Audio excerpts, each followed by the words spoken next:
Alleluia. Fa fomban'ny olona faly avy ao anaty satria hiatrika an'Andriamanitra. Amen. Mazoa toerana ary.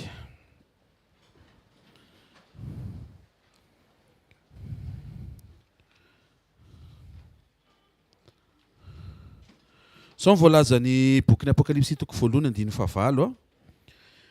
Izy ny Baiboly amin'ny anaran'i Jesosy hoe zaho izy no any fahasomeka hoy ny Tompo Andriamanitra. Le ankehitriny sy taloha ary ho avy dia ny tsy toa. Amen.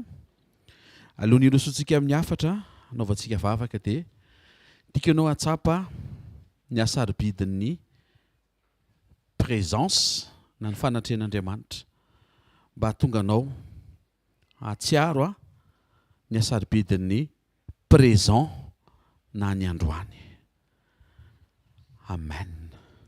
Rehefa mijerisika ny présentation de Jesosy eto toy izy zaho izy le ankehitriny. Ny Andriamanitra zany Andriamanitra ny androany aloha. Zay vao ny taloha, zay vao no avy. Androany Andriamanitra afaka hanao zavatra eo amin'ny fiainantsika tsiraray avy. Io androany fantoanao miaraka amin'Andriamanitra io afaka hiantoka mba tsy hiverina ny lasa tsy tianao ary afaka hiantoka atateraka no avy mba tianao. Fa androany le fotoana fa tsy rapitso. Tsy rapitso ianao ny décider ho amin'ny rapitso fa androany. Ary tsy rapitso ianao ny décider hamafa ny omaly fa androany. Sokafo amin'ny androany miaraka amin'Andriamanitra ny fonao.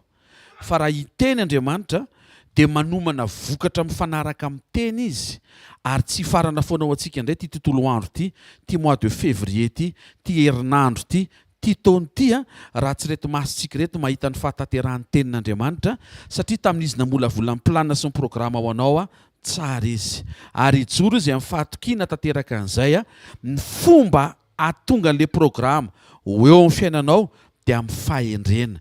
Io fahendrena io tsy ho takatry ny saina maha olona mihintsy mandrakizay. Fa raha manaiky ny fitondrany ampitsikitsikiana ianao dia ho tsara fefary ianao io amin'ny anaran'i Jesosy. Ao fontanao dia tenen'Andriamanitra Tompo miatrika ny androany miaraka aminao ataoko vaovao be ny any anatiko esoriko ny vesatra rehetra tamin'izay mety ho taloha na zay mety ho vesatra vao tamin'ny maraina satria fantatro hoe zao amin'izao ora sy taona izao afaka handray fanapa-kevitra faran'izay tsara amin'izay atoronao mba hatonga Tompo anakana ny tsy tohizan'ireo ratsy tany amin'ny lasa ary hatonga hita ny fisokafan'ireo tsara any aminao avy. Misaotra indray ny amin'izao maraim-baovao zao. Maraina tsy manampaharoa, tsy mbola nitranga ary tsy mbola niseho, tsy mbola nisy nahita fa vaovao be avy tao am-ponao ho anay. Misaotra fa ty famaranana amin'ny volany ty dia fotoana faran'izay tsara satria hatrehanay miaraka amin'ny fanatrehanao. Ary raha tsy miaraka amin'ny présence anao zay tsy afaka tsapa ny asaribidin'ny présence zao atonga anay mety hanaonao foana sanatriavin'izany nefa afaka hanao zavatra faran'izay tsara zay miaraka aminao mba hisiny ny vavolombelona amin'ny anaran'i Jesosy Kristy. Misaotra ray amin'ny anaran'i Jesosy. Amen. Asitehaka mafy tsara ho an'ny Tompo. Zavatra anankiroa ny tena thème anisany mahafinaritra rehefa mizara azy dia ny mahakasika ny fitahian'Andriamanitra dia raha izay dia mahakasika ny fahagagana. Alleluia. Ny fitahian'Andriamanitra moa iny misy fotoana manokana iresantsika an'iny mety tafaresaka iny antsika ireo avy eo fa anio manokana antsika iresaka momba an'izany hoe mirakla miaraka amin'i Jesosy. Tsy haiko hoe maninona nomeny Tompo ty loha hevitra ty fa inoko fa ao anatin'izao vanim-potoana miamaizina izao tontolo izao miaratsy izao fiainan'izao dia mila an'Andriamanitra zasy ianao. Ary Andriamanitra nefa rehefa iseho dia tsy maintsy miseho izy miaraka amin'ny heriny. Ary izay ny mahatsara ny fiarahana amin'Andriamanitra. Sokafantsika ny Exodosy toko 10:1-2:1. Exodosy toko 10:1 ny 1:2. Amin'ny anaran'ny Tompo Jehova, iza moa no tahaka anao amin'izay Andriamanitra? Iza moa no tahaka anao izay ankalazaina amin'ny fahamasinana dia raina amin'ny fahatahorana mpanao fahagagana. Arak'ilay fampidirana teo afaka hovaina ny zavatra rehetra ary ny afaka manova ny zavatra rehetra dia Andriamanitra, tsy ianao fa Andriamanitra. Enao tsy manova ny zavatra rehetra fa enao miova. tsara be zany teny zany fa tsy nientany ianao dia tsy azoko hoe maninona le izy ny tsy mampety nefa mba efa mahambe oatra zany le teny ianao miova fa Andriamanitra no manova zavatra inona zany ny atongavantsika eto androany maraina te hiova fa tsy hoe te hanova zavatra tsy ny mpiara-miasa aminao milovaina fa ianao raha eto ianao misaina hoe le mpiara-miasa mihitsy mila esorona ianao mihitsy mila esorona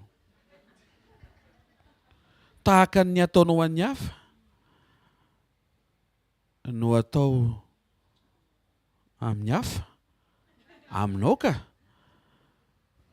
tena kaikinao ny anjaranao miova hoe Andriamanitra avy eo manova hoe misy zavatra be dehibe tany amin'ny passé atsika tao mahafinaritra ho toizin'Andriamanitra anie zany tao tsy mahafinaritra afaka janona zany tena afaka janona zany possible ianao tsy miaina antsony an'izay mety nampitomany ianao tany amin'ny passé fa mila tapa-kevitra tsara ianao amin'izao fotoana minitra seconde ifampiresantsika zao avy mandreny teny tonga dia misy décision raisinao mifanaraka amin'le teny zay renao dia tsy voatery hanaraka anao ntsony ny Egyptianina ny lasa fa afaka hitsenanao kosa ny fahavikaran'ny tany Kanana any amin'ny hoavy matory reny nasehoan'Andriamanitra tamin'ny Moïse zavatra tian'Andriamanitra hiaina antsika zany ary raha pitso misy zavatra miandry anao faran'izay tsara be tsy misy ifandraisany amin'ny zavatra mbola tsy hitanao hatreto hitanareo mba tonga an'Andriamanitra mampiomana antsika tamin'ny voalohany taony aza manisa satria raha manisa ianao dia tsisy ninona antenaina amin'izay vokatry ny isanao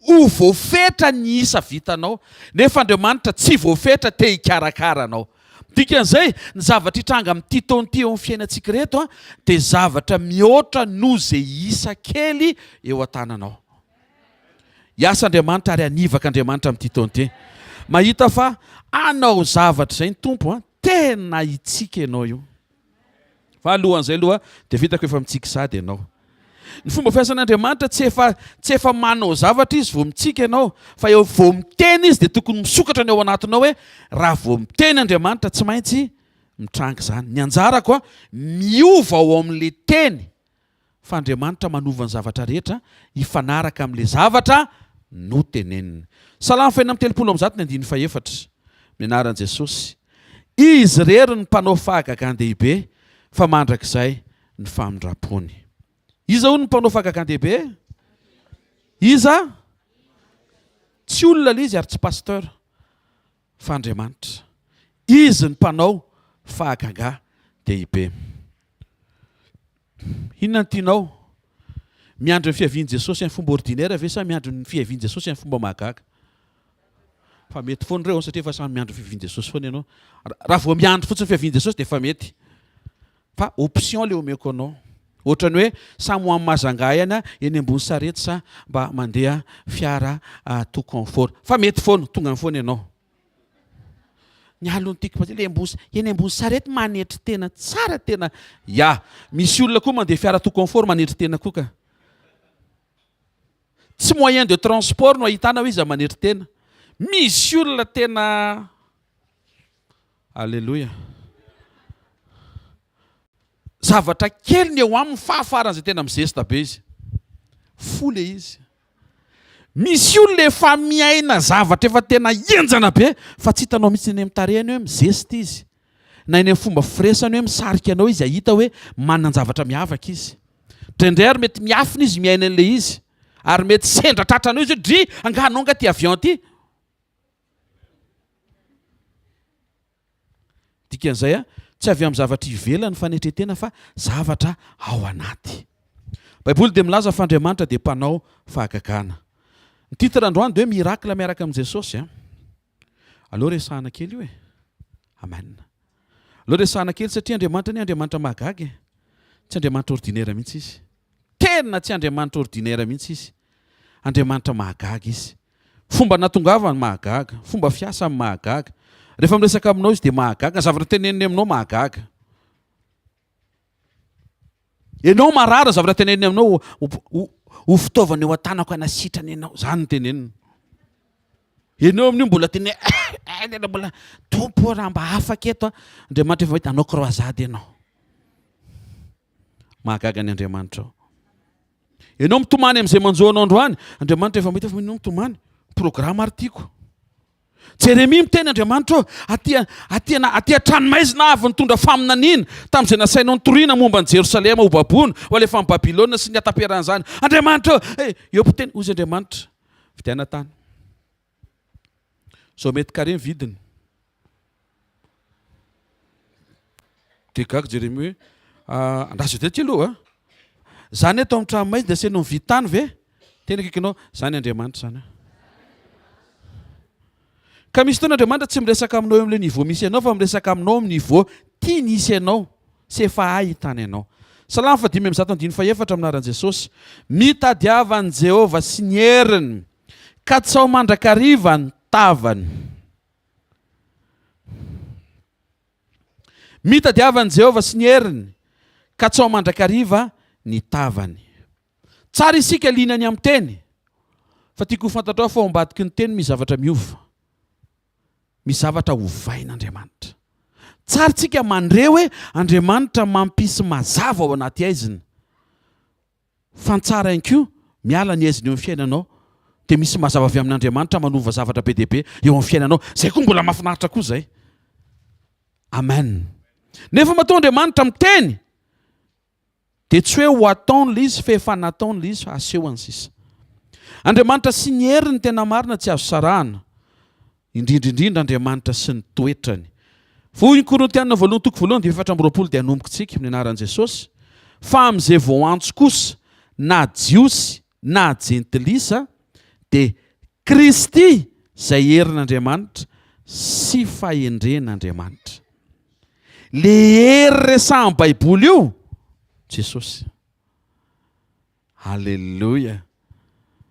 Ianao zany rehefa manana an Jesosy dia manana ny herin'Andriamanitra ao anatinao.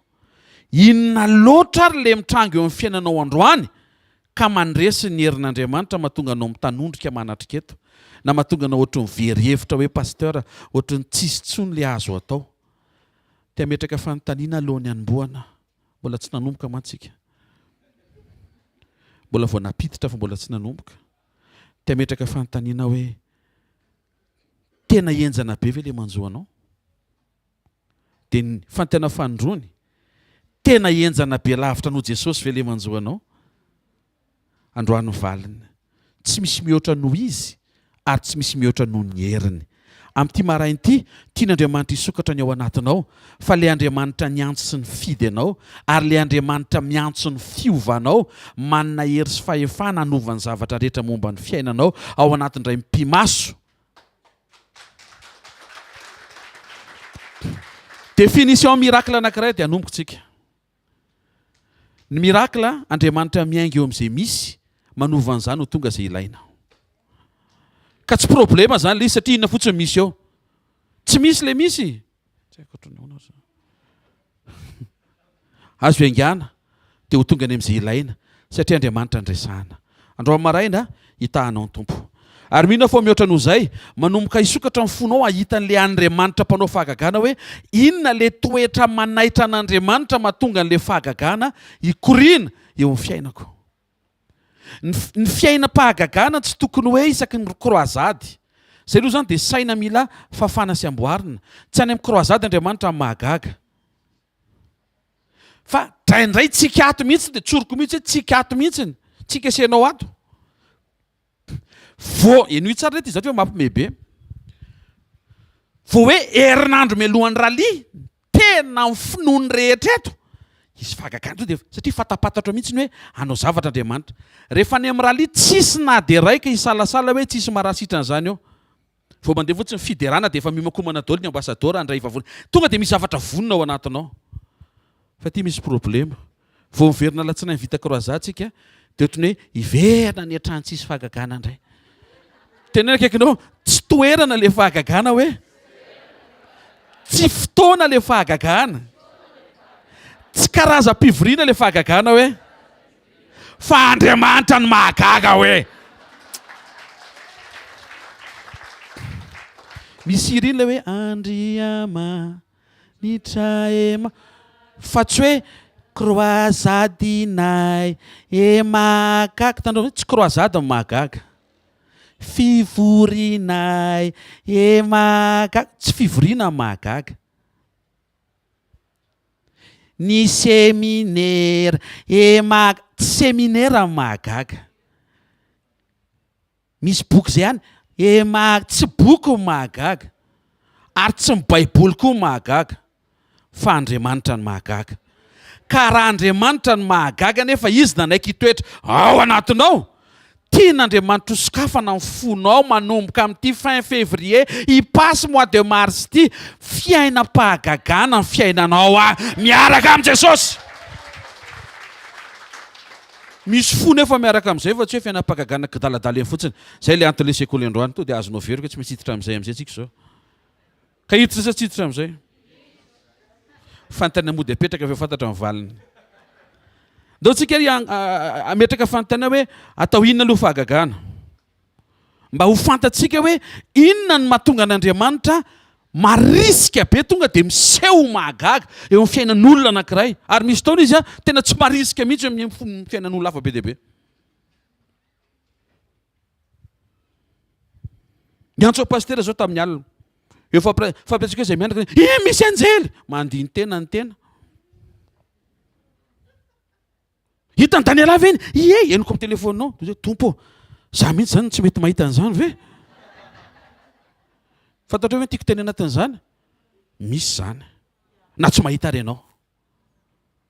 Ka ny baiboly manaitra anao ny amin'ny zavatra misy miaraka amin'Andriamanitra. Na ohatran'ny tsy takatry ny saina ary. Tsy fandaminan-tsaina ny baiboly. Fa fanehoana ny fisian'Andriamanitra tonga nofo teto ambony tany tamin'ny alalan'i Jesosy. Ary teteny aminao fa Jesosy tena olo mifahagagana izy. Olo mifahagagana. Rehefa misy marary tonga eo aminy tsy fanafody nomeny. Fa to dia sitrana. Tsy mbola nahita an'i Jesosy tonga hoe nisy olona dia hoe tia misy tambavy sotronao telo. Za tsy contre ny tambavy raha tokony hisotro ianao misotro sao dia misy an'izay indray ato hoe misotro amin'izay mandresy lahatra anao fa mitantara momba an'i Jesosy fa rehefa tonga eo amin'ilay olona tsy ampisotroany na ampinaniny dia aseny miverina fa sitrana io miala eo. Marary io tonga eo fa tsy miala eo io raha tsy sitrana. Alefa asao ny sainao. Aza alefa any amin'ilay domelina be le mahazo anao isan'andro tsy mety miovy io. Aloha ngamba ifanampitsika androany amen. Alefa aso any amin'ilay zavatra iainan'i Jesosy fa zay tonga eo aminy eo, marary io tonga eo, sitrana io miala eo, jambo io niditra teo, mahiratra io miala eo, malemy io miditra eo, matanjaka io miala eo, bataina amin'ny fandriana io miditra eo, bata fandriana io miala eo. Miditra mifono alevina io miditra ao am-pasana, voainy io dia afongariny avy eo. Ohatra mahita an'Andriamanitra amin'ny teny izany hoe ataovy izay ataonao eo fa avoakako foana io ampitomany io fa fafako koa ny ranomasina. Tsy haiko raha zany ny Andriamanitra. Ny Andriamanitra tsy miabandone anao zany. Aza vela isy fotoana izay ianao ka ho latsaka anatin'ny fakapana hoe narianao tsy nanary anao zany izy. Tsy nanary anao zany izy. Atao inona fahagagana? Ny fiafiarahan'ny fahagagana dia Jesosy. Zay. Matthieu 14:29 rehefa nandeha teny ambony rano i Petera, rehefa avy nahitany Jesosy nandeha teny ambony rano, zao voalaza ny teny amin'ny anaran'ny Tompo. Ary io Jesosy tamin'ny Petera manatono dia nidina niala tamin'ny sambo kely Petera ka nandeha tambony rano miara-mamaky daholo anantona an' Jesosy. Andro amaraina ataovy eo am-ponao fotsiny ny anantona an' Jesosy fa ho ataon'Andriamanitra ny fomba mahagaga no anatonanao azy. Raha ny anantona an' Jesosy ny eo am-ponao dia ho vitsoran'Andriamanitra ilay zava-mahagaga mety mba hahirianao. Dikan'izay raha tsy anantona an' Jesosy tsisy mandeha ambony rano zany. Ary tsy ilaina koa ny andeha ambony rano raha eo akaikinao Jesosy anaty sambo. Ny mirakla mandeha ambony rano dia tsy ilaina raha tsy ho any amin'i Jesosy. Mino fa miamisokatra ny anatin'ny fotsika fa misy mirakla tsy ilaina raha tsy ho any amin'i Jesosy ianao. Tena akaikinao aloha tsy misy hoe raha tsy ho any amin'i Jesosy ianao hoe.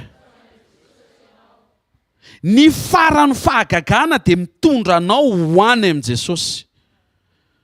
Zay ny tsy mampisy antony an'izay mety olona mampiasa fankatovana na magicien maka tahaka an'izay nataon'ny Tompo mba mandeha ambony rano koa izy nefa ho aizy tsy ho any amin'i Jesosy izy. Ny antony mahatonga azy manao zay dia ny anehoana fa miavaka izy a mba ho jeren'ny olona fa izy ny mahavitany'le izy. Tsy mitovy mihitsy amin'ny prinsipa ny fanjakan'Andriamanitra. Ny fanjakan'Andriamanitra tsy hoe omena hery ianao mba hanao zay tianao fotsiny, fa omena hery ianao a mba hanantona sy fikitra ary hiobina amin' Jesosy. Petera rehefa nandeha tambony rano dia Jesosy no hita mpianatra. Averiko. Rehefa nandeha teny ambony rano Petera dia Jesosy ny hita mpianatra. Fa rehefa nanomboka nitodika tany amin'ny Petera amin'izay mpianatra, nanomboka niletika le nijerena. Ary tsy maintsy niantso an'i Jesosy ndray Petera, niverina tany amin'i Jesosy dondray masony rehetra. Ny mahatsara antsika reto, tsy manala ny masontsika any amin'i Jesosy. Ninona mitranga, avereno amin'i Jesosy foana ny fijerinao, ny fifantovanao, ny masonao. Mety misy zavatra manafitoana eo amin'ny fiainana. Jereo Jesosy, Jesosy tsy nanafitoana anao. Tsy mahay nitehaka ao an'Andriamanitra. Tsy mahay nitehaka ao an'Andriamanitra. Mety misy olona nandiso fanantenana anao. Jereo rangahy Jesosy fa izy tsy handiso fanantenana anao zany a. Jamais. Mandrakizay. Dikan'izay, raha misy namitaka, jereo Jesosy fa izy tsy mamitaka. Raha nisy nanimba amin'ny fiainao tany amin'ny lasa. Mbola baraingo hoe ianao ve nanimba voateniko sady le izy. Mbola baraingo, le olona ve nanimba sa sao dia ianao koa nanimba. Fa tsy tralala amin'izay manjary manamely tena be ianao andro maraina. Fa raha nisy zay, jereo Jesosy fa izy tsy hanimba amin'ny fiainanao mandrakizay. Raha nametraka fotaman'olona ianao ka voafitaka. Satria Baiboly dia miteny hoe voaozina zay mahatoky olona, afaka mahatoky an'i Jesosy ianao. Fa Jesosy tsy hamitaka anao mandrakizay. Raha tratra ny fahadisoa, mpanantenana, ara-pihetsem-po sy ara-pitiavana ianao tany amin'ny lasanao, manam-baovao mafalo anao andro maraina. Jereo Jesosy, fa ny fitiavan'i Jesosy azonao hifikirana ary tsy miova mandrakizay momba anao. Misy olona zao tsy izay ny tiany ho heno.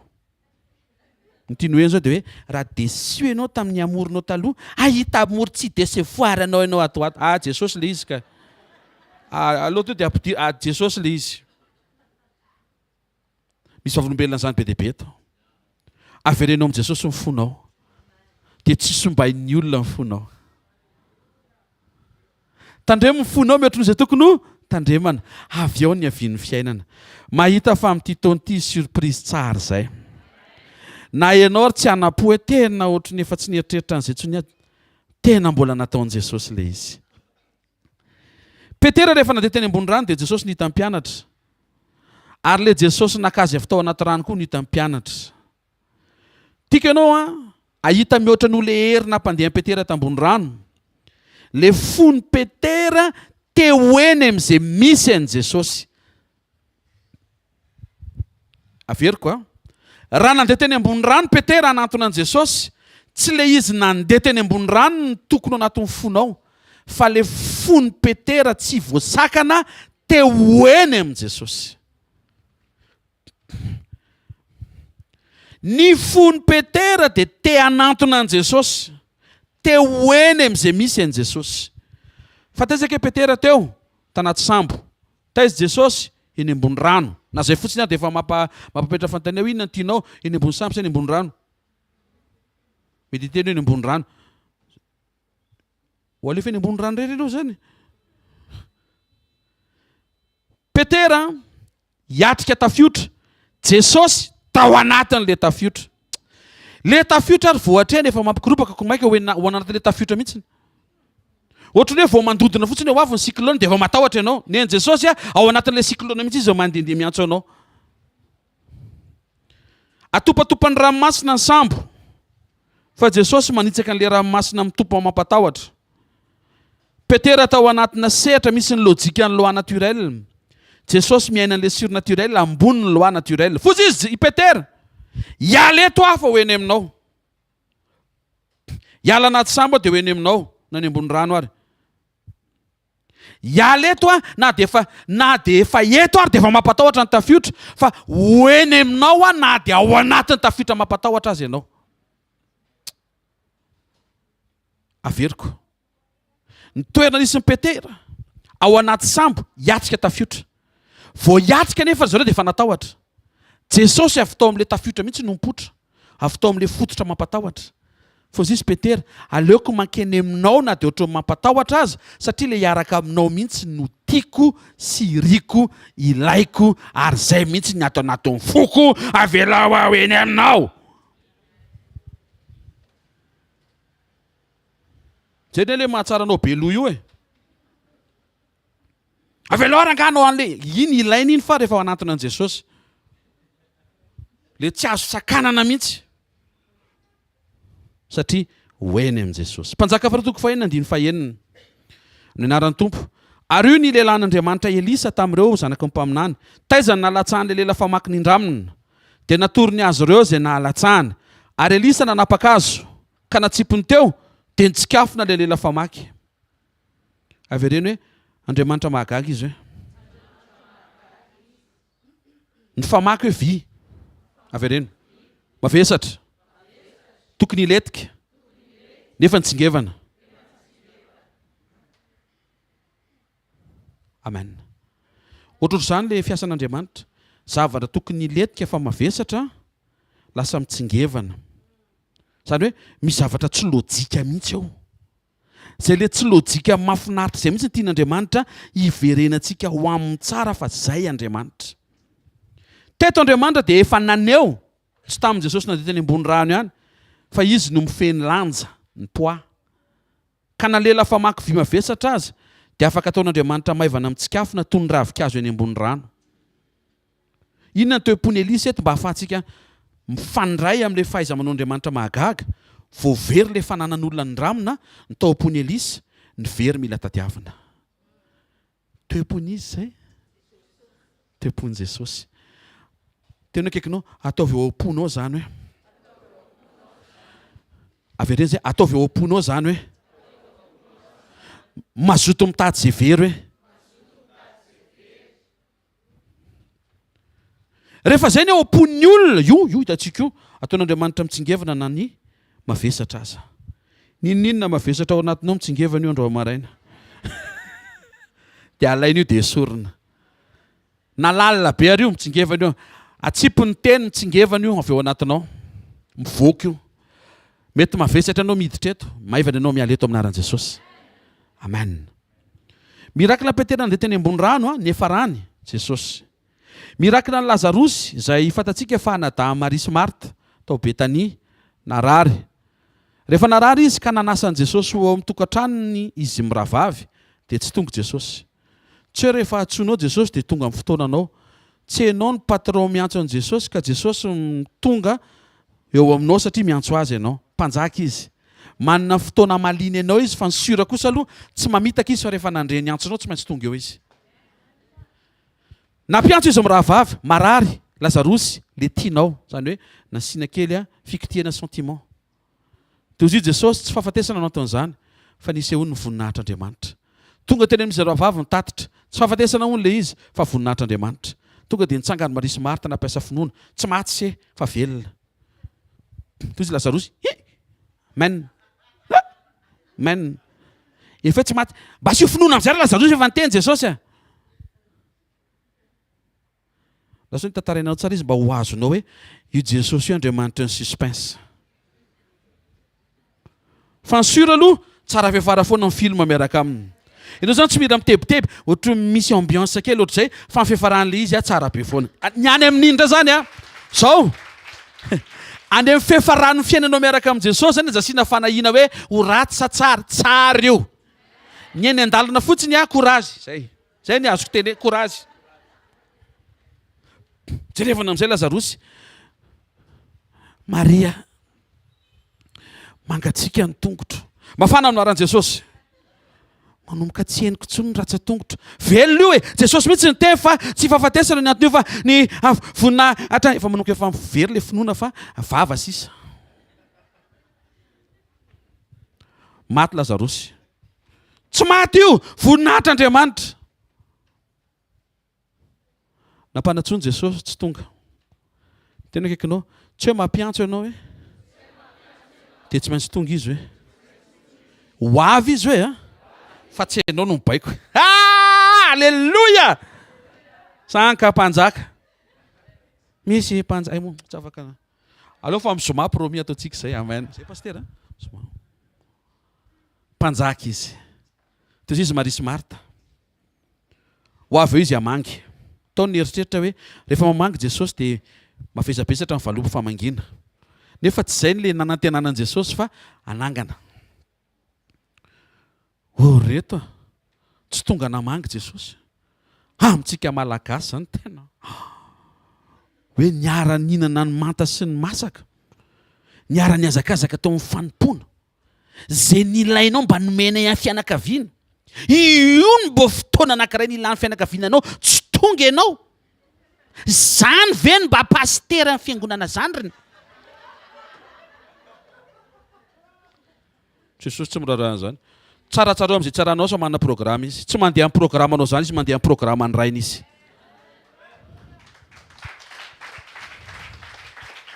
fanenjena efa mafy be amin'izay hoana ihany e hoana ny amen ary Maria aiza ny alleloia e mahazo an'izany atsika anatin'ireny calme fotsiny aza velaka ropaka izy ianao calme fotsiny tsy lavitra Jesosy eo izy nantany le zoko be amin'ny fianakaviana re ho finosina amin'izay fa tonga daholo lamba rehetra natolotry ny ministera sinagoga gasy mantsy zareo reo finosina be dia be dia efa nyteny ihany Maria sy Marta aza tena mbola finosina be aloha amin'ny lohany fa ho avy Jesosy tonga ihany ny ariva tsy maintsy andeha hody ozy izy le mpamatotra zany fa ahoana ihany tsy tonga Jesosy rehefa mifatorana tonga ny ampitsininy nyroitiny Maria sy Marta elaela ny fotoam-bavaka teo am-bohatra miteranao ny andininy rehetra andry sady mijerijery any hoe raha tonga eo Jesosy mbola velominy eo ny mpamangy rehetra zany fa reraka daholo satria efa mbasary niara-niary tory zay le hoe samy manana ny andraikitra azonreo efa saika angatadala nitsatsaika daholo fa noho ny fifanajana amin'ny mahajiosy fiarahamonina mamalagasy moa dia niaritra teo daholo tsy maintsy niteny ihany le ray aman-dreny be so tokony alefa amin'izay alefa ary dia mody mitomany ela be Maria sy Marta mbahatra any am-pasana sao dia mba sitrany ay sao dia mbola tonga Jesosy eny an-dalam-pandevenana tadidiny zareo mantsy fa nisy ramatoa anankiray izay tao anaina tsy hoe naina ny anaran'le ramatoa fa anaran'le pisy profetina anarana tanàna teny am-pandevenana hitan'i Jesosy fa nitomany le ramatoa dia Maria sy Marta nanaraka teo tsy zakan'i Jesosy ny ranomason'le ramatoa to dia natsangan'le zanany lavo tao amin'le vatapaty iny ihany koa Maria sy Marta nanovokofoka hoe tsy zakan'i Jesosy koa ny hitany ranomasitsika eto fa ho atsangany eto am-pandevenana ny Lazarosy tena kekinao tsy kopikole ny fiarahana amin'i Jesosy hoe fitarihan'ny fanahy hoe ariva ihany ny andro tsy maintsy nijoro amin'izay le ray aman-dreny tao fianakaviana hoe tsy maintsy asitrika izy tena sitrika mbola hijery azy farany ve nareo mirahavavy efa azo zareo de iletika eo indray zao izy mirahavavy sitrany ay sao dia mbo tonga ihany Jesosy aza mbola hidina aloha mifasana fa ho avoakany ao ray io rehefa elaela tao zareo tsy maintsy mivoaka ihany satria tsy tonga Jesosy misy fotoantsika miandry an'i Jesosy ohatrany tsy tonga izy fa tsy midika hoe tsy ho avy izy ndray andro izy Maria sy Marta ho avy eo izy fitsangana Maria tamin'le premier jour avy nandrevy ny Lazarosy teny aminareo fa ho avy eo Jesosy mataovy amainina eny anao amaina daholo fianakaviana satria mba tompo-pahoriana mila atao amainina mpahirezana deuxième jour ho avy eo Jesosy troisième jour ho avy eo izy raha sitrapony zay tena kaikinao ay anaiky ihany hoe iandrinina levontsika vao anaiky izay sitrapon'Andriamanitra zay ry havana andro amin'ny maraina apetrao Andriamanitra te anao ny sitrapony fotsiny quatrième jour nanangatana fotsiny Maria sy Marta sotra raha eo dia raina ny anaranao in Jesosy to ny azoko verokery vao nahitan'i Jesosy dia mbola misy taimbava kely mbola tsy levona ihany aloha raha teto ianao tsy maty ny anadahako toy izy Jesosy efa eto aho zao hitsangana ny any an-tahanao. Andro maraina zay tsy vita hatramin'izay velomy fanantenanao. Miatrika an' Jesosy ianao. Afaka hovitaina reto a. Zany Jesosy zany. Tsy tian'Andriamanitra zany ianao kivikivy hiatrika azy nefa zany izy. Tonga avany amin'izay Jesosy. Eny izy loha tsotra izay hoe samy manao an'izay fa zafady amin'ny zavatra maraina teo dia ka tsy fifadikanina androaniko. Soro vato. Lazara vao atao. Ka mifatotra ny voalazan'ny baiboliko. Vao izy. Fa efa velona. Le marary, maty, nalevina, velomina, navokany. Tsy haiko inona ny zavatra efa nalevinao fa neverinao fa efa impossible. Amin'ity tao-pamangin'ny fanotronana ity mba ataovy mety disponible tsara fotsiny fonao fa hanao zavatra Andriamanitra. Tena minuty teny ity hanao zavatra eo amin'ny fiainanao izy amin'ny anaran'i Jesosy. Ny raha neto ampaherenao fa tsy niova izy. Lasa ohatrany hoe izy manamboatra anao foana ny anatin'ny sainao. Iny aloha dia tena izy iny teka mafy azy aloha ny amin'iny. Mpanamboatra izy fa raha voamboatra ianao iny amin'izay zavatra mitranga. Tsangana amin'izay izy. Hoasehony ianao amin'izay ao anaty aizina misy mazava. Désert misy fleur. Nona misy kaly. Mangetaheta misy ramboloboka. Bota afaka mahita amiko. Mahi afaka bota tamiko. Raha eto ianao misalasalany amin'izany vitan'Andriamanitra zany.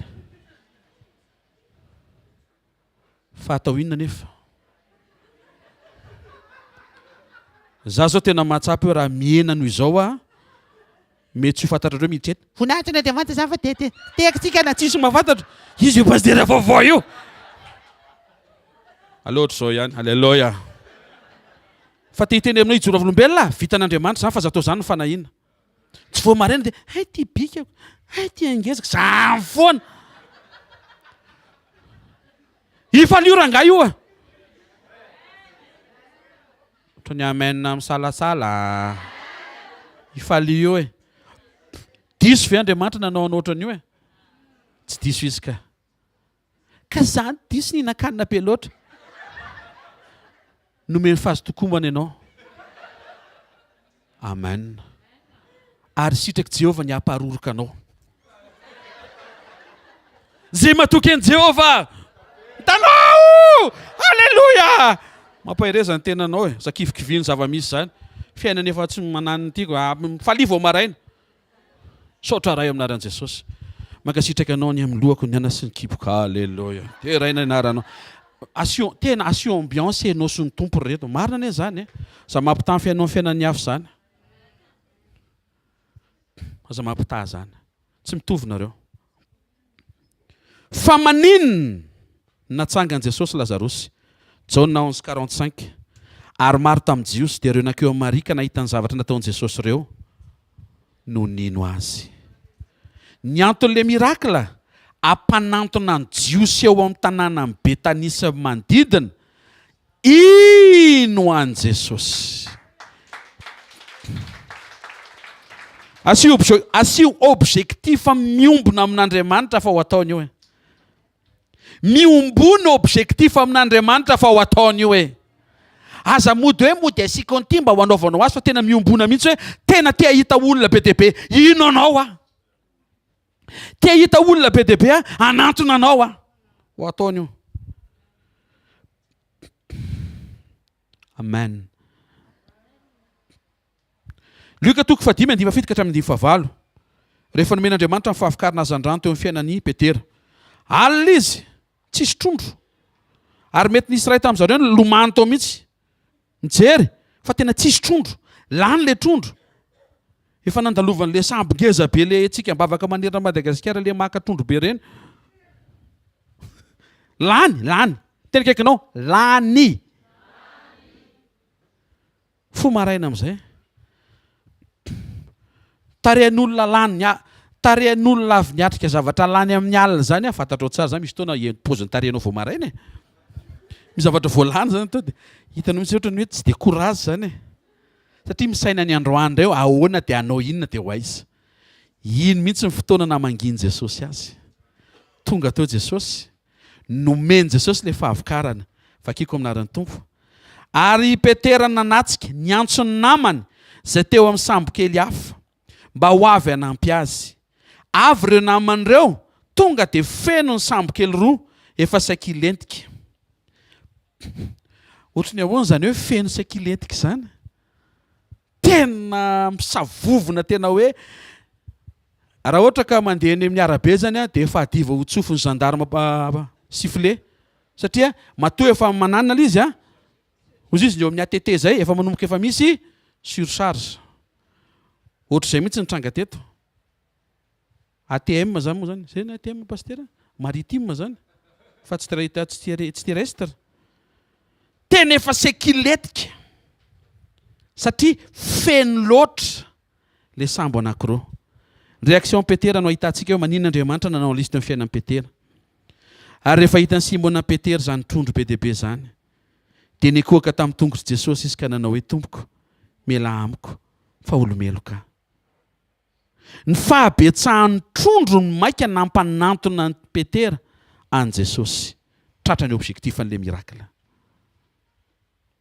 ataovy mahavita mampanantona sy mampifikitra bebe koa anao amin'Andriamanitra zava-magaga ataony faharoa raha ohatra ka mampanantona anao amin'i Jesosy ny fahagagana de ny faharoa mila fantatsika de tsy ho anao rery le fahagagana fa ho an'ny hafa rehefa misaina ianao ny fahafampony hafa hoe natao ho zaraina hatrany zay fahagagana asehoan'Andriamanitra eo amin'ny fiainanao de fitsoran'Andriamanitra zany nanao fahagagana Andriamanitra teo amin'ny fiainan'i Moïse ao amin'ny Exode 4:21 aminaran'i Jesosy ary Jehovah tamin'i Moïse raha mandeha miverina any Egypte ianao dikan'izay tsy atao Midiana le izy nefa nipetraka tao Midiana Moïse ao Midiana ny vady aman-janany a ny rafozan-dahany sy ny fianakaviam-be avy amin'ny vadiny fa tsy avy aminy toy izy Andriamanitra ho ataoko le fahagagana fa tsy ao an-trano fa any amin'ny mission raha hiverina any Egypte ianao raha misy nefa ny toerana tsy tiany Moïse hiverenana de any Egypte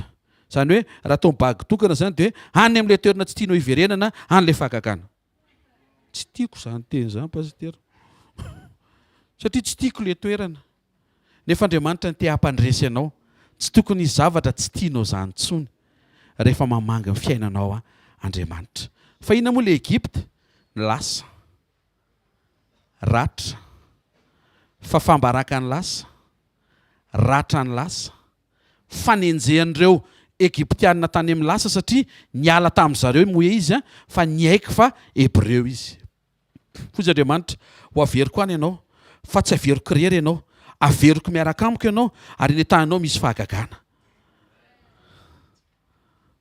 Halleluja indreo reo fahagagana rehetra reo zay nataoko eo an-tananao de ataovy anatrehan'ny Farao ary zany mahafonifoniny ka tsy andefa ny olona izy raha hijanona atao Midiana ianao de tsy ilaina le mirakla ho anao sy ny ankonanao ianao nga mila ranomasina misokatra ry Mosesy nefa ianao reo anatin'ilay de mipetraka tsara misakafo mihinana ronono mandry fromazy tsy mila ranomasina misokatra ane zany fa ny ilana ranomasina misokatra misy olona be deabe ho liberena any Egypte amen nataoko eo an-tananao reo mirakla reo ozy Andriamanitra nataoko izaho no nanao mirakla eo an-tananao fa tsy hoe ianao naka eo anatrehan'ny Farao anafahana ny zanak'Israely no anomezako azy ny mirakla ataon'Andriamanitra eo amin'ny fiainanao dia hanafak'olona zay tian'Andriamanitra hoe sorona tsy ho voagejan'ny Farao ary esorona ny Egypte amen ohatran'ny cadeau manasitrana gift don fanomezana manova aretina ho fanasitranana ny don mirakla manova zay misy ho lasa zay ilainy io fa resako teo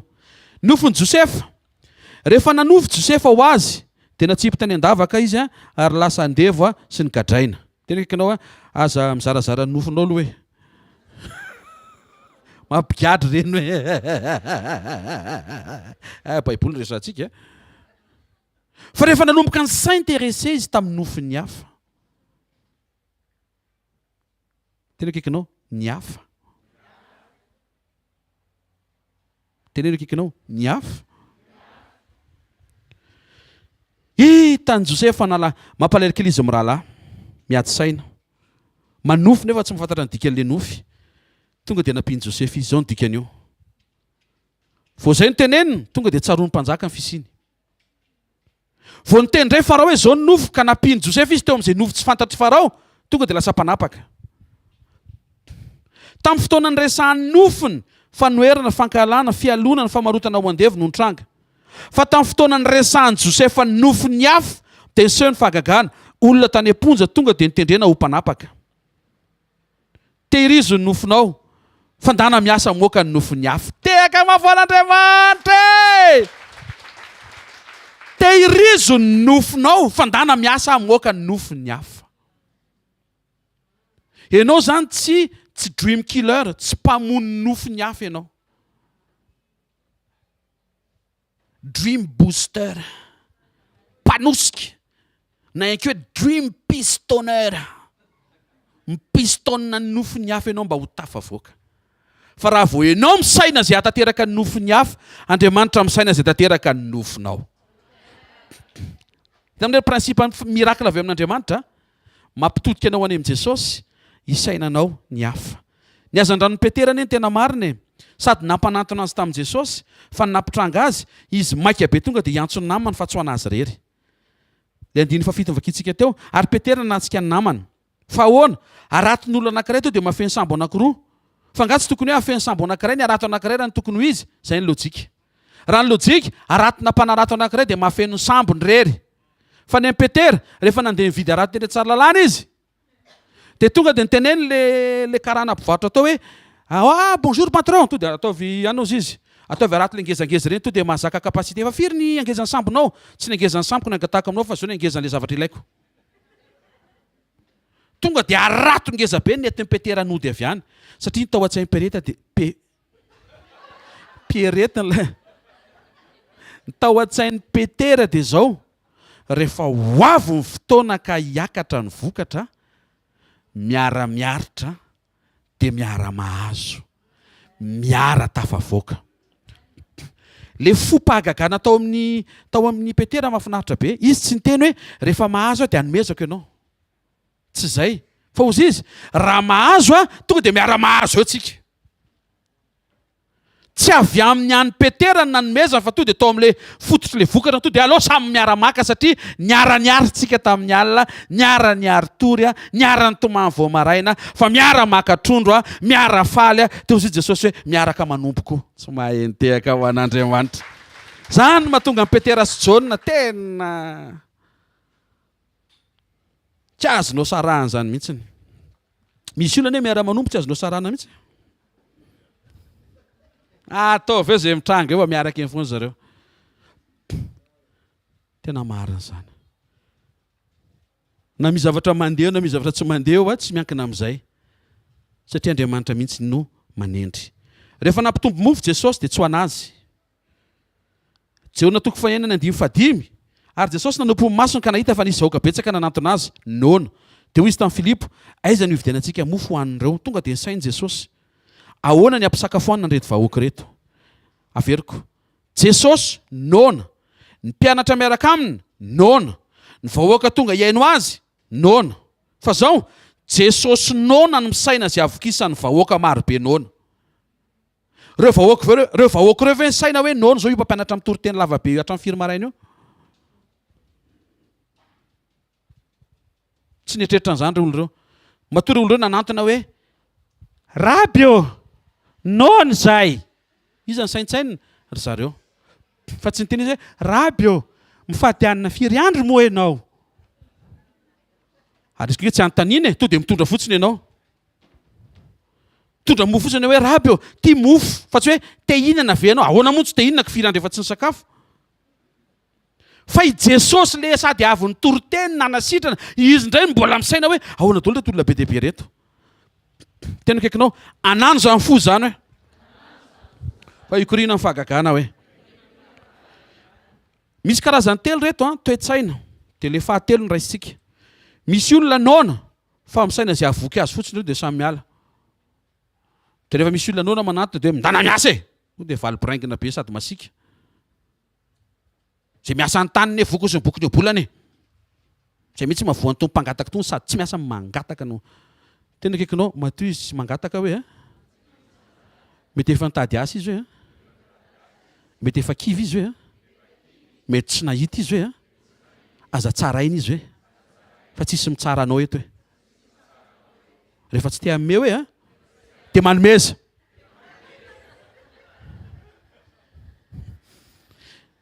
misy olona misaina za naona fa zay mahavoky aloha zao misy olona ndray ndre voky any zao misy olona naona tokony mba voky mitovy amiko aneny Jesosy naona fa reto koa naona ary rehefa ny seho mifagagana izy mivoky aloha ny olona tsy soratra teo hoe ary avy nananatra an'le mofo Jesosy tonga de ninanana iny sao de tsy ampy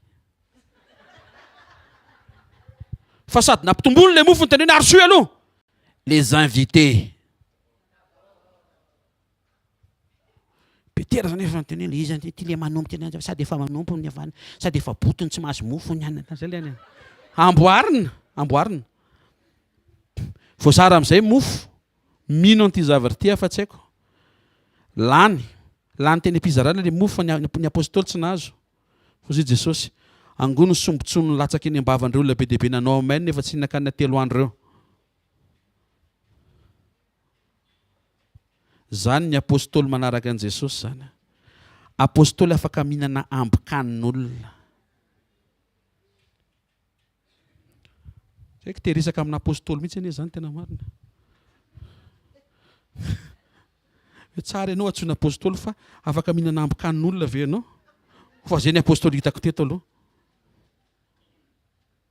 tsy hoe mofo vavoavonavoaka avy any lafaoro menan'le apôstôly fa ambitsilany le olona le maimbo vava tsara 3 andro azonao tsara ty fanomponan'Andriamanitra ty tsy mahazo kriko mampanetry tena za tena nisany sarotiny amin'ny resaka sakafo hoe ambitsakafo zany sakafo latsaka amin'ny tany sakafo tsy de mananina fa voanandray an' Jesosy na misy vovoka reo kipahatsika io de hoantsika tsy olana zany tsy atao eo masiny zaza fa ny zaza mila tezaina satria mbola tsy anana ny vavony komando nisy tao nanao io latsaky niasaty pasteur Vololona nanao fitona filazantsara tetsenanitsika tetsenosy nefa tena sabotsy atoandro efa kopaka be vita fotoana fametratany ny volon'olona efa tsy ny sasa 5 taona aleloya vita le izy nona tena nona satria efa mandinika amin'ny baiboly de rehefa avy miasa ny tompo de nona foana izy donc zany tsy nanamely tena fa biblika zany le réaction ako mamaky baiboly tena anaty le nona be iny gel tsisy resaka gel moa tamin'izany satria mbola tsy tonga covid de mareraka be ty zany de andeha hoateratry pasteur Vololona de hoe misy ina sambosa ve tena le vasa rangaha izy pasteur Vololona mbola tsy nisasa tany zany tsy izay zany tsona ave 2023 zao ty tory teny mavitrika tsara sady mba dynamique ny en forme halleloja tsy ny avy ety ivelany mampaloto fa ny avy ao anaty fa tsy nananako zany raha tsy nandray an' Jesosy zao azo tsy problema na ambikaninao ary neoko iny tokony hohanina tsy olana mihitsy zany tsy olana zany tsy atao isovery eo enao no adiny tompo hoe maninona nasianao ambo fa za mihinana an'le izy aveo halleloja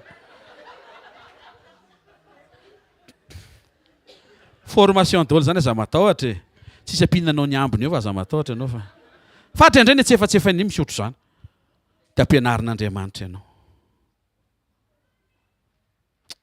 fanomponan'i Jesosy ny reto tsy resaka fa fiainana fa tena raha vao ianao no manetry tena eo mitsotra ny tanin'Andriamanitra manandratra anao mitsoro vavolombelona any amin'izany ary averiko foana hatramin'ny 2002 nanaraka ny tiraka ity nanaraka an' Jesosy tato isaorana ny tompo fa mbola ato ary tsy haiko fa tsy mieritreritra mihitsy ny ala ato tsy haiko tsy mandalo anatin'ny option mihitsy zany de mampahery ianao afaka maharitra ianao afaka mahatoky ianao afaka ampijoroan'Andriamanitra ianao tsy hoe ny tena ny joro fa misy mampijoro ao de Jesosy sy tehaka mafitsara ho an'ny tompo aloha mety misy mila an'izay ao matoy joroany zay ozy Jesosy za mbola naona fa misaina ny hafa naona mba ho voky izy amin'ny alalako ary ho voky izy melohako teto amin'izay vao marina hoe rehefa vokinareo za mandrezatra.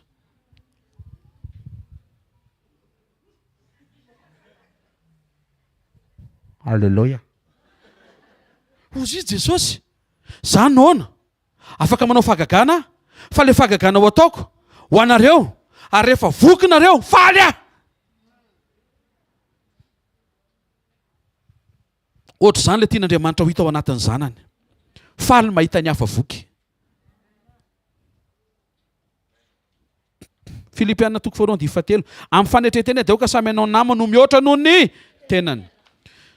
Ny olo fahagagana zay ny farany. Alleluia. Ny olo fahagagana mitandrina tsy hanafotoana ny hafa. Ndray mandeha dia Jesosy anao fahagagana mombana vola teny ambavan'ny trondro andoavana hetra.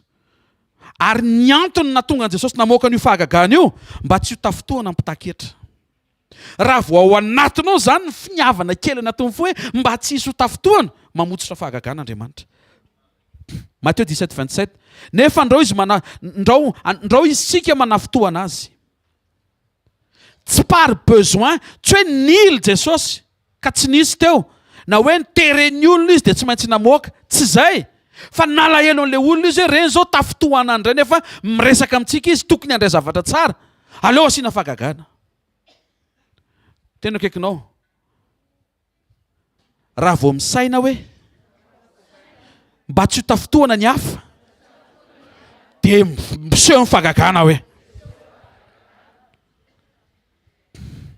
Dikan'izay raha ianao zany ny tafotoana dia tsy miseho zany fahagagana. Aza tafotoana zany. Ary raha ianao koa manafotoana dia tsy miseho zany fahagagana. Fa mitandrina ianao hoe ahoana zany ny ahafahako mijoro, miteny, mitandrina amin'ny zavatra tokony tenenina, amin'ny zavatra tokony atao mba tsy hisy tafotoana fitsoron'Andriamanitra amin'ny fahagagana. Amen moa e. Mitandrina mba tsy hanao gaspillage, zany koa izy. Ny miaraka tompoko dia tsy ho gaspillena. Zay no mahatonga antsika mianatra tsy mandandany zavatra. Angoniny ny sisa tsy lany Jesosy mba tsy hisy ho very. Satria ny zanak'olona tsy tonga amotika na andringana fa tonga hitady sy hamonjy ny very. Ny Andriamanitra tsy mahazaka zavatra very zany na zavatra lany laniana. Aoka ho ao anatinao zany fahatsapahana zany. Aza lany laniana amin'ny zavatra tsisy dikany izay misy eo an-tananao. Tsy anao fa an'Andriamanitra napetrany eo an-tananao. Aza dia izay lesona izay. Aza lany laniana amin'ny zavatra tsisy dikany. Vola, hery, fatandrana, tanjaka, fotoana, saina, meka. Aza lany laniana, aza dépend, aza gaspillena zay. Fa raha vao ao anatinao ny fo tsy tia gaspillage, ho avy ny fahagagana ary tia taona ity mba raisy le teny tondro maso fa iseho Andriamanitra aminaran'i Jesosy. Tsy tian'Andriamanitra ny zavatra omeny ho lany laniana. Rehefa mihinan-kanina ao an-trano tezao ny ankizy tsy andoatra mihoatra noho izay lanina. Matolo loharina dia laniana. Amin'ny anaran'i Jesosy. Zany ny rythme any ao an-trano ka. Lany hoe matolo loharana. Oui papa, oui papa. Eo amin'izay fa tsy lany. Tsangana amin'izay ny gériatrika aloha voalohany. Tia ny ordre, lanio. Matolo loharina. Tsisy mahavita manao io voambary io. Io vary io tsy tonga ho azy teo. Misy Jesosy nitondra an'io ka tsy ataontsika tsinitsiny izay Jesosy name vary zay. Hoano! Rehefa tsy lany moa dia tsy maintsy miditra tsehatra ny komando. Dia tiarany e! Fa tsisy lany. Zay koa zany garantie tsisy zavatra verivery fatany eo zany. Dia mafamafy an'Andriamanitra aloha. Tsy avelantsika. Manomboka androany. Tsy avelantsika izy gaspillage zany ny fiainantsika. Tsy avelantsika izy zavatra lanilany fatany zany. Ary ao akaiky na kaiza ninona ny anina. Tsisy olona ao an-trano pio ny jiro. Tsisy olona ao midosy pio ny rano. Kito io frigo. Manjary mivoaka ny atsika dia mandany courant kokoa. Raha sina fakatsara ny frigo indray dia zany be sariny indrao.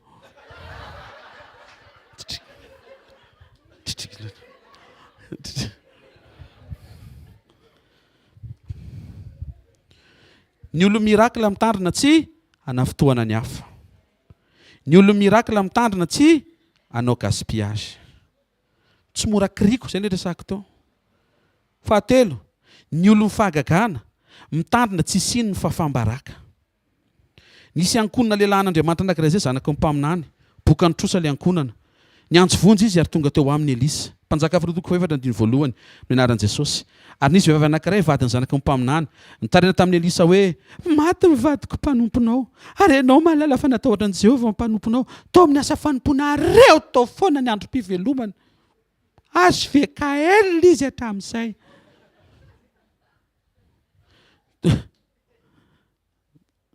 Mahafinaritra ny ty manompo ty reto.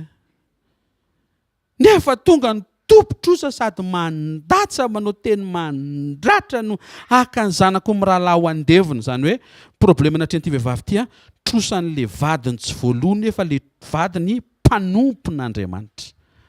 Tonga avany Elisa ozy Elisa. Tsy alaim-baraka zany ny olona izay manompo an'Andriamanitra. Misy zavatra zao tao. Teo amin'ny eo nanao fahagagan'Andriamanitra vao fafany trosa. Androany maraina anao fahagagan'Andriamanitra vao fafany trosa. Tsy n'Andriamanitra ho afa-baraka zany ianao. Ataovy eo amponao koa mba tianao koa tsy ho afa-baraka izy an'izy eo manodidina anao. Zay fotsiny le fo e. Tandremo. Mbola afaka mampitandrina kely eka. Tandremo. So dia misy fifaliana kely mitsipalitra ao anatiny aleo mitsy ny afa-baraka kely fotsiny. Fa tonga dia bloqué ny fahagagana teo. Bloqué ny compte. Compte miracle resaka dia bloqué. Tsy azo sokafana intsony. Aza faly amin'ny fafambaraka na iza. Na iza. Tsy hoe lavo ny fahavalonao dia ho faly ny fafambaraka izy. Aza sina fifaliana ao anatina fahalavoniza n'iza. Aoka ny fonao ho fo tsara. Tena kaikinao tsara fanahy. Mba manao tsara toetra amin'izay e. Tsy efa be ve zay vidy zay hoe tenenao zay mihitsy izy. Andao mba hiova hoe. Raha miompo amiko ianao dia tsy kiteka mo tsara ho an'ny tompo amin'izay fiovana zay. Aleo sina fiovana. Teto Elisa to dia nalahelo be e. Ho resa be manerana ny tanàna indray zany zao hoe mpanompon'Andriamanitra boka an'tro zany voaka gazety. Non ozy izy Elisa. Sanatria ozy izy. Satria misaringitra anatin'izay ny anaran'Andriamanitra. Miseho mifahagagana. Andriamanitra tsy tia fafambaraka. Anka rehefa invité tanatina mariazy anankiray Jesosy ny mpianany ary Maria reniny. Lany le ranom-boaloboka teo fafambaraka ho an'i Jiosy zany. Indrindra tasomary taratara gouverneur invité vao tonga tao nefa gouverneur mihitsy ny tokony ho antony ho hanomezana an'le ranom-boaloboka tena tsara. Ozy Jesosy tsisy fafambaraka eto. Tonga dia nifotsorany le fahagagana. Matthieu 26-29. Jesosy tia ranom-boaloboka. Ozy izy. Lazaiko aminareo fa hatramin'izao dia tsy mba hisotro tony vokatry ny voaloboka ty tontsony mandra-piavy ny andro iarahako misotro izay vaovao aminareo any fanjakany raiko. Nanao challenge Jesosy. Tsy sotro jus de raisin faran'izay tiako tsony raha tsy tonga any an-danitra nareo ka miara misotro tsika any. Révélation voalohany misy jus any an-danitra.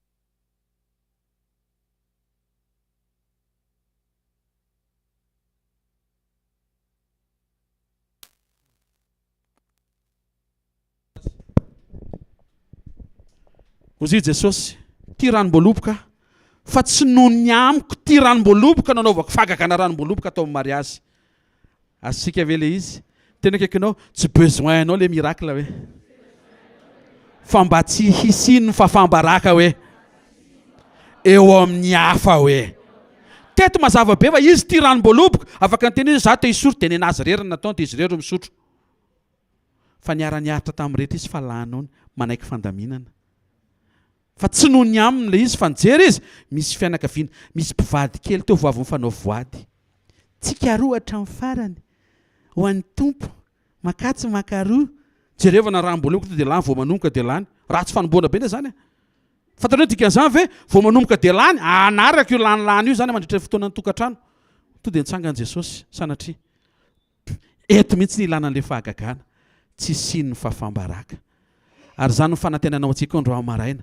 Andriamanitra nafaka anao amotsitra anjara fahagagana tokony ho anao mba tsy siny fafambaraka eo amin'ny fiainanao satria ianao misaina mba tsy siny fafambaraka eo amin'ny fiainan'ny hafa. Tsy mahay nitehaka ho an'Andriamanitra. Farany Ny olo mifahagagana tsy mora manadino fahagagana nataon'Andriamanitra, mora matsiaro. Salama 5:1. Tsarovy ny asa mahagaga nataony dia ny fahagagany sy ny fitsarany vavany. Hozy izy David amin'ny Samuel voalohany 17:37. Jehovah izay namonjy ahy tamin'ny tanan'ny liona sy ny bera, izy ihany no hamonjy ahy amin'ny tanan'ny Filistina io. Ny ainga nanome voninahitra n'Andriamanitra tamin'ilay fahagagana. Hozy izy David, zazalahy kely tokana nandresy liona sy bera tamin'izany. Fa rehefa hiatrika an'ity Goliaty ilay Andriamanitra tamin'izany ihany ilay Andriamanitra hiaraka amin'ny kondroany. Izay fatra-patsiaro ihany no hanohizan'Andriamanitra an'ilay izy.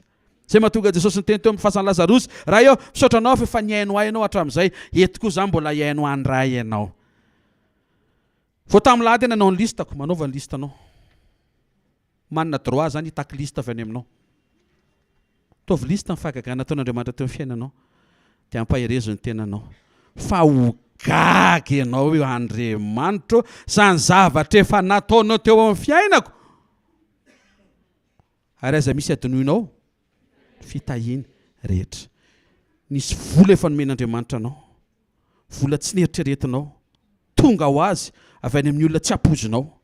Misy zavatra nosokafan'Andriamanitra amin'ny fotoana efa naty ozy ianao, tsy possible tsony iny, nofotsorin'Andriamanitra ilay izy. Misy zavatra novan'Andriamanitra tampoka teny ampovoany teny, tamin'ny fotoana mety efa mitady ho kivy ianao, mba soraty dia hivereno dia hisaoran'Andriamanitra fa mamarana amin'ny volana février mantsika, mba hiditra amin'ny volana marsa manaraka. Marina tokoa, reto ny fahagagana tiako mba ataon'Andriamanitra. Tsara iny listiny, raha iny dia efa samy manana daholo. Reto ny zavatra tiako atao amin'ny mois de Anna, amin'ny anina solde, mba mangataka amin'i Jesosy mba ho lasany. Alléluia. Anna samy mba manana eritreriny.